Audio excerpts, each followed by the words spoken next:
Thank you, Barent. Good morning, everyone. This G20 is one of the most difficult ones that there has ever been. And I would like first to congratulate President Jokovic for his wise leadership and the fact that we arrived at an agreement at the Sherpa level on the statement is an achievement in its own right. We are here to engage and to defend the multilateral world order, and we are here to help the G20 solve challenges for the benefit of us all. This G20 takes place in a very different world from our meeting last year in Rome. Russia, a permanent member of the UN Security Council and a member of G20, is attacking the free and sovereign nation of Ukraine. Russia's war impacts us all, no matter where we live, from Europe to Africa or the Middle East. And the single best way to end the acute crisis in food and energy is for Russia to end this senseless war and to respect the UN Charter. We'll also have the occasion to address the major challenge of food security.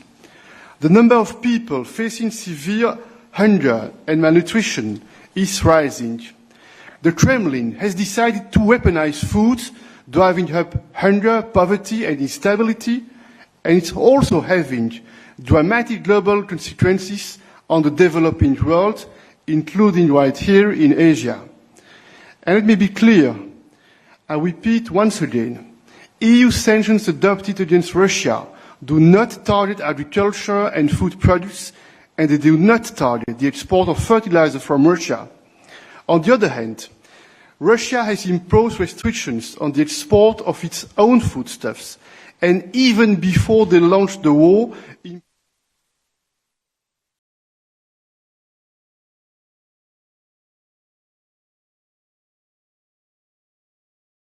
a technical problem.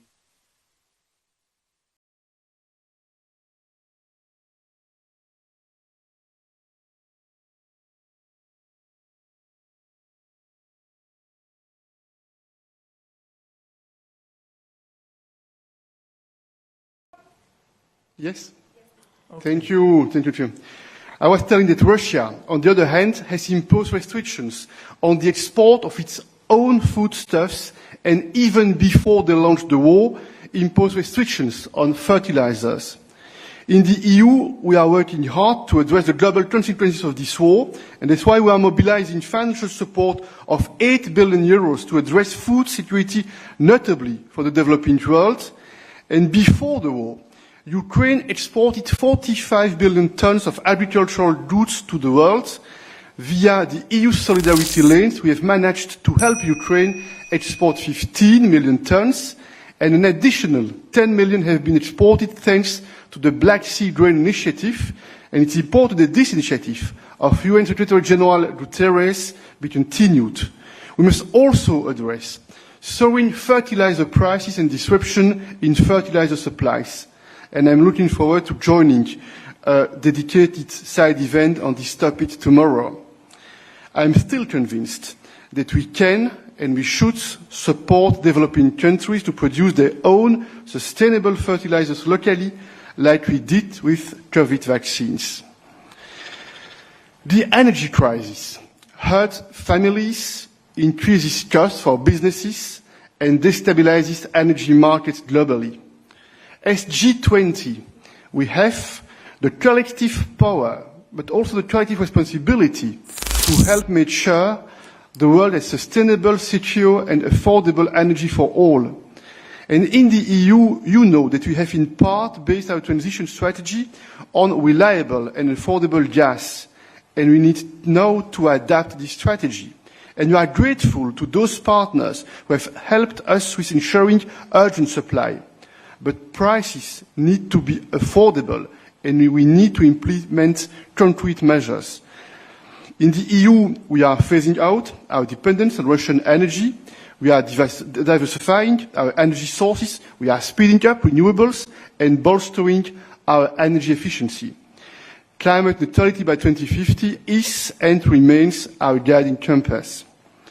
The EU collectively remains the largest contributor to public climate funds of 23 billion euro in 2021, As G20, we should work to scale up contributions to climate finance, and we need to deliver on the $100 billion per year US dollar we have promised. It's time for the other developed partners to pay also their fair share. We are also supporting countries to decarbonize their industry.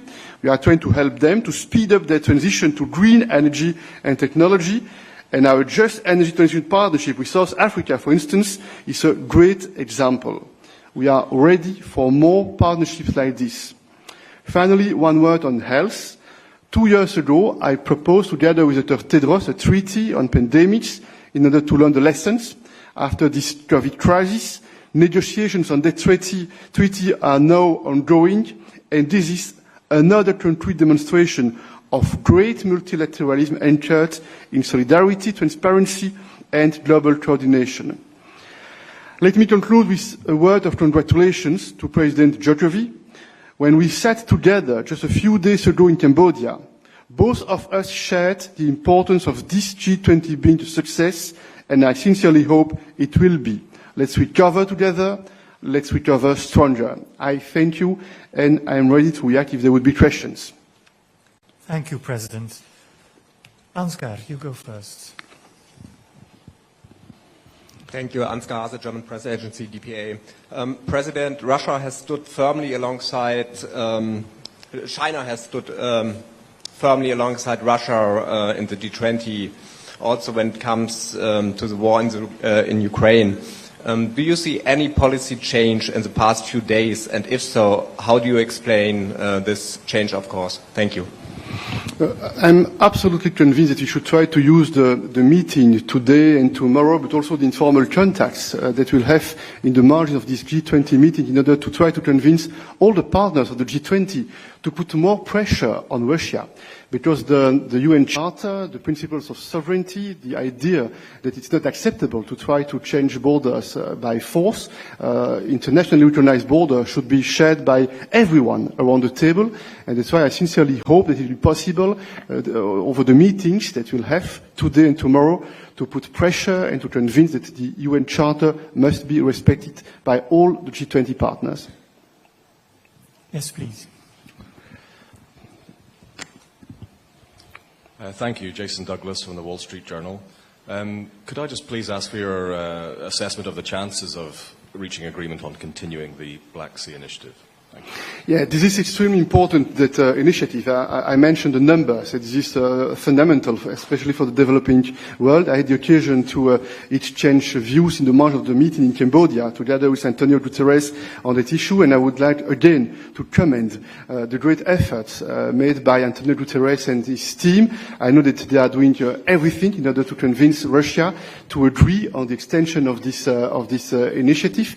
And Antonio Guterres and the United Nations, they know that they can count on the full support of the European Union, because we think this is fundamental to address the dramatic consequences of the crisis, and that's why we have decided to strengthen our efforts in order to support the developing countries.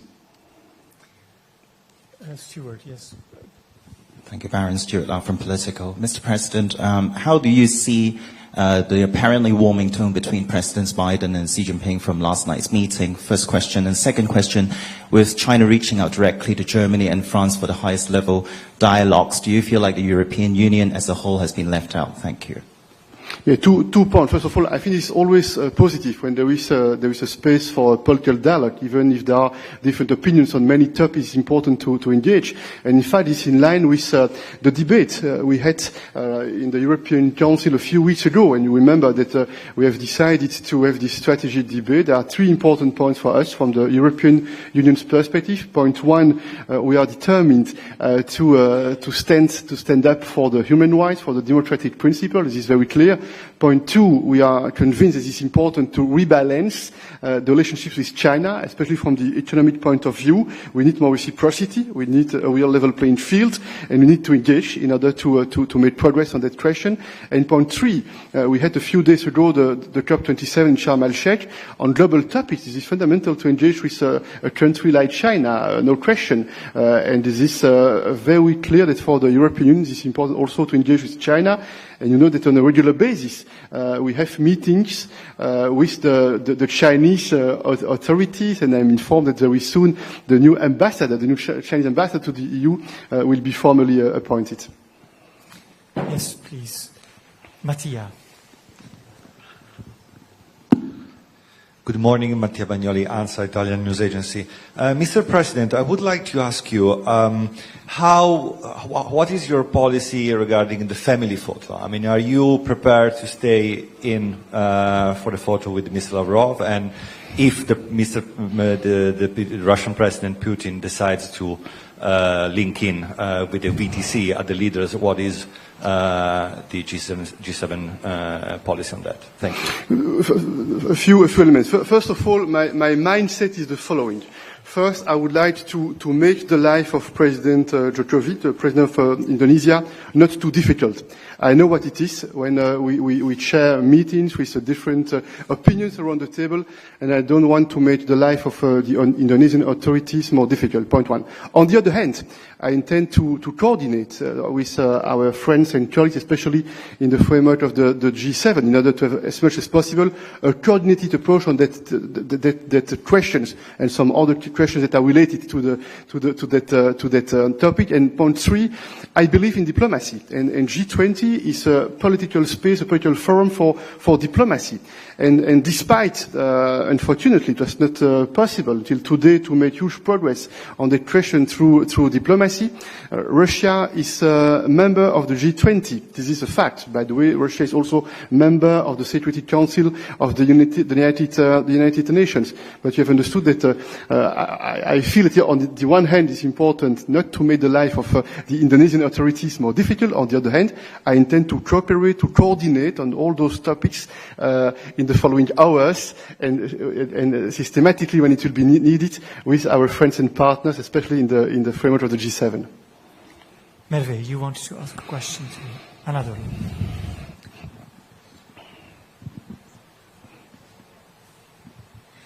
Hello, my name is Merve Aydogan from Anadolu Agency. My first question is actually as a follow-up question about what you just said. You said you believe in diplomacy. So would you happen to have a meeting with Russian Foreign Minister Lavrov? And my second question is about the recent terror attack in Turkey's Istanbul, one of the busiest streets in Istanbul, Taksim.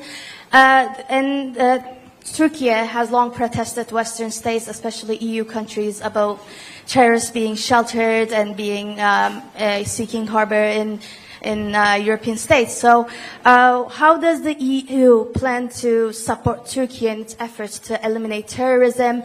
What kind of concrete plans or steps does it take to take in this regard? Thank you. Thank you. First question and first answer, no meeting is planned with Mr. Lavrov. No meeting is planned, point one.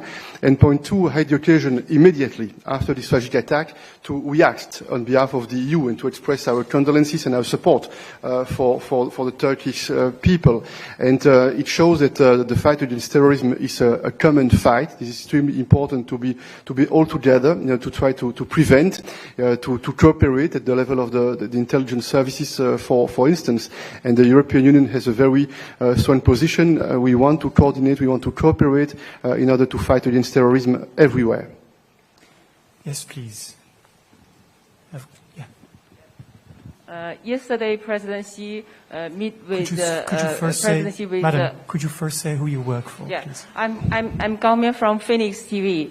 And yesterday, President Xi met with President Biden. And do you think their talks will help to resolve the global crisis, including the Ukraine war? This is my first question. And yeah, later I ask the second. No, thank you. I would like to repeat what I said about China. We think it's important to engage with China, and even if there are different opinions on many topics with China, it's important to listen to each other, to try to develop a better mutual understanding. It's also needed to have a dialogue in order to defend our values and to defend our interests. It's the way we see how we need to engage with China from the European Union's perspective. And the fact that there is a choice for a competition, but not a systematic conflict, is something that's positive in my opinion. And that's why we feel that meeting that took place yesterday is an important one. And by the way, we'll have more information about what happened during the meeting in the following hours. My second question is, Ukraine war has a great impact on Europe as well, and also globally. And could you tell us how is the situation in Europe, and how will this war end? And the second thing is, I met global development specialist Jeffrey Sachs. He regards that if there is no cooperation, we already have a war, and then maybe we have possibility to have more war. Do you agree with his opinion? Thank you. First, this is very clear. What happened? Russia has decided to launch a war, unjustified, unprovoked war against Ukraine. But at the same time, Russia has also decided to use food and energy as weapons, mass destabilization weapons. This is the choice made by Russia. And it is correct that there is an effect in Europe, but not only in Europe, because the energy crisis in Europe, it has consequences everywhere on the world, and the food security crisis has huge consequences, especially in the developing countries.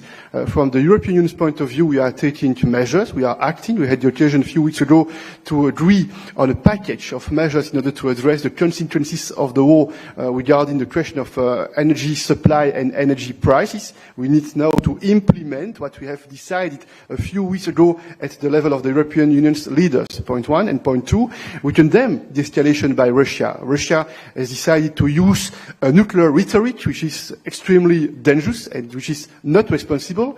Russia has decided a partial mobilization, which is a negative signal. Russia has decided to launch indiscriminate attacks against civilians and civilians' infrastructures in particular, and that's why we are trying in Europe to mobilize the rest of the world in order to defend the UN Charter. This is not a battle, Russia against the western part of the world. It's a battle for the UN Charter. It's a battle for the international law. It's a battle for the idea that this is not acceptable to try to change by force internationally recognized borders. If you would accept that, it would be an extremely dangerous precedent, which you are right, the risk for further instability and for more conflicts, what we don't want.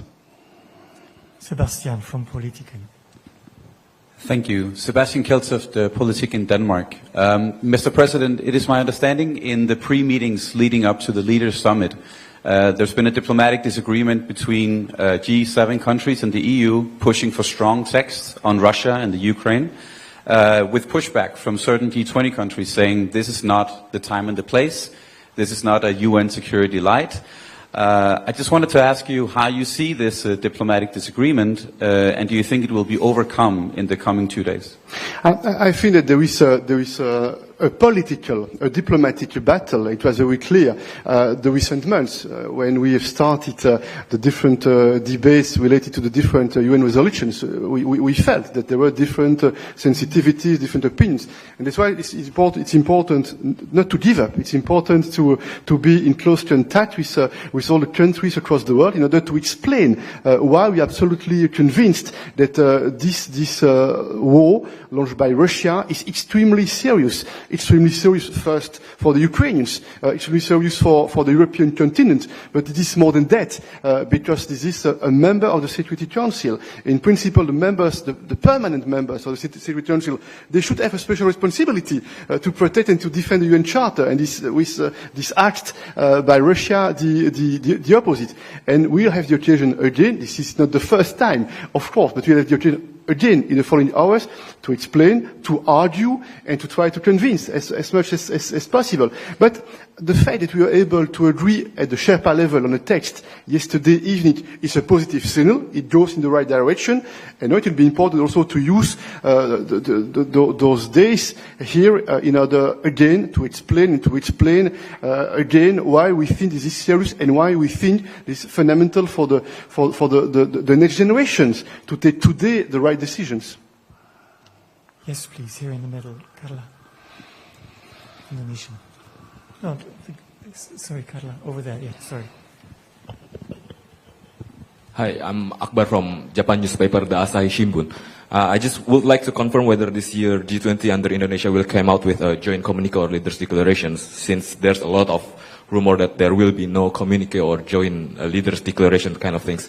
And I want to underline again to you, what are the challenges? I think Russia and Ukraine issue will be like the main topics of this presidency. And can you give comments on how Indonesia, being a president right now under a divided world, Russia, US on the other side, G7 on the other side, will come up something for this year of the G20 presidency, which you said it's the most hardest G20 presidency ever right now. Thank you. Yeah, on the communique, I repeat that there is since yesterday evening an agreement at the Sherpa level for a communique, which is positive. Point one, but this Sherpa level, and it needs to be confirmed at the level of the heads. Point one. And point two, about Russia-Ukraine, I think that I had the occasion to make many comments that morning and don't need to repeat. For the Indonesian presidency, it is very important to mention that they played and they are playing a very important role as chair of that G20 meeting. I had the occasion the last month to meet several times the president. Last time it was in Cambodia, in the margins of this East Asia Summit, and I would like again to commend the leadership by the Indonesian presidency, because of course for them it's not easy. They need to chair the meeting, they need to find a compromise, and it was said before, there are different opinions around the table. There is no spontaneous agreement on the language we should use in a communique when we have a G20 meeting, especially in those turbulent times. We'll take one more question. Yes, to the lady over there. Yes.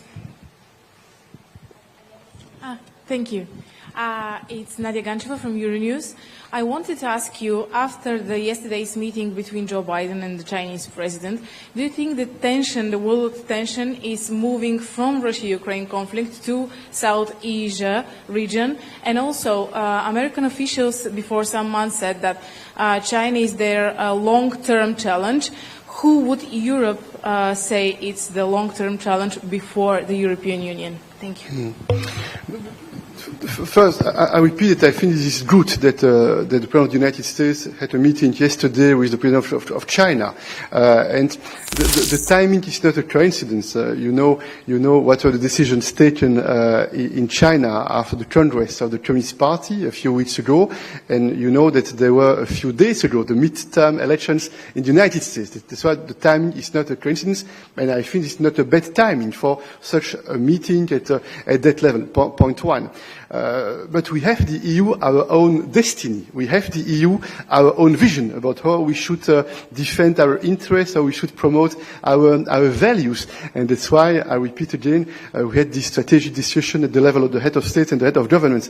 And this discussion we had was the occasion to show that there are convergent views on the fact that on the one hand we need to be firm to defend our interests, to promote our values, and also to rebalance the relationship with China.